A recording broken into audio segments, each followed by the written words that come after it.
یہ ڈھیر سارے لوگ جو رکے دیتے ہیں، پیغام دیتے ہیں اور مجھ سے محبت کی وجہ سے بار بار دعا کا کہتے ہیں، انہیں ایک حقیقت سے پردہ اٹھا کے بتانے لگا ہوں۔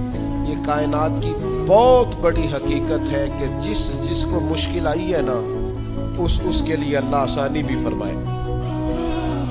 بہت بڑی حقیقت ہے۔ کیوں کہ قرآن مجید نے کہا فَإِنَّ مَعَ الْعُسْرِ يُسْرًا، إِنَّ مَعَ الْعُسْرِ يُسْرًا، فرمایا بے شک مشکل کے ساتھ آسانی۔ حضور غوث اعظم رضی اللہ تعالیٰ عنہ، شیخ عبد القادر الجیلانی رضی اللہ تعالیٰ عنہ فرماتے مجھ پر سخت مشکلات آئی، یہاں تک کہ بھوک کی وجہ سے، شدت بھوک کی وجہ سے میں زمین پر لیٹ گیا اور ذرا میں پریشان ہونے لگا تھا کہ خود بخود میری زبان پر یہ آیتیں جاری ہو گئی فَإِنَّ مَعَ الْعُسْرِ يُسْرًا، إِنَّ مَعَ الْعُسْرِ يُسْرًا۔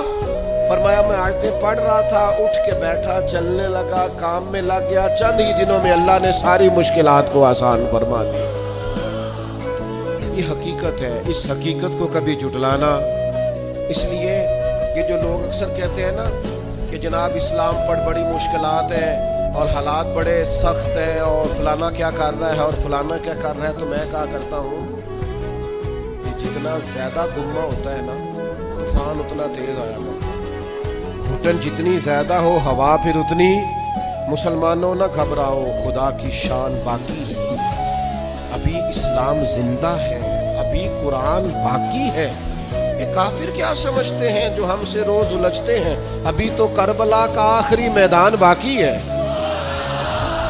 ایسا تو کچھ نہیں ہے کہ حالات بالکل ٹھیک نہیں ہوں گے، کہ جتنی مشکلات ہیں یہ اپنے پہلو میں آسانیاں لے کے آیا کرتی